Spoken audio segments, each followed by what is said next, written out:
Hello! Welcome back. మీ అందరికీ ఒక చాలా బాధాకరమైన సంఘటన చెప్పాలండి. మీరు కూడా చూస్తా ఉండుంటారు.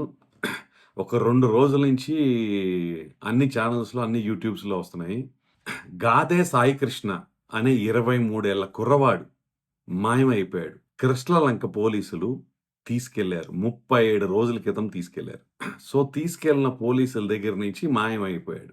ఎంతో లైఫ్ ఉన్న అబ్బాయి. 23 ఏళ్ళు. ఆయన మీద ఏదో కొన్ని కేసులున్నాయంట. బట్ ఆయన ఏమైపోయాడు? ఎక్కడున్నాడు? ఏంటి? అనేది ఎవరికీ తెలవదు. ఆ అబ్బాయి వాళ్ళ మేనమామ ముల్లపూడి నాగేశ్వరరావు.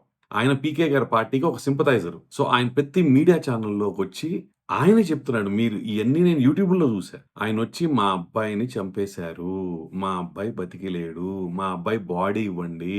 కనీసం మా అబ్బాయి బూడిదైనా ఇవ్వండి.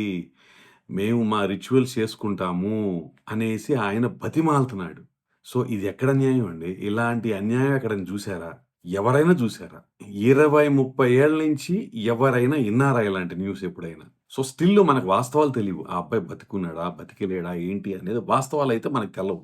ఐ థింక్ నిన్నో, మొన్నో అంబటి రాంబాబు గారు కూడా కొన్ని ఫోటోస్ రిలీజ్ చేశారంట. ఆ అబ్బాయి ఫోటోస్‌లో కూడా ఆ అబ్బాయి చనిపోయాడని చెప్పి అంటున్నారు. అది ఎంతవరకు నిజం అనేది మనకు తెలవదు. మనం ఫోటోస్ చూడలేదు. మనకు తెలవదు.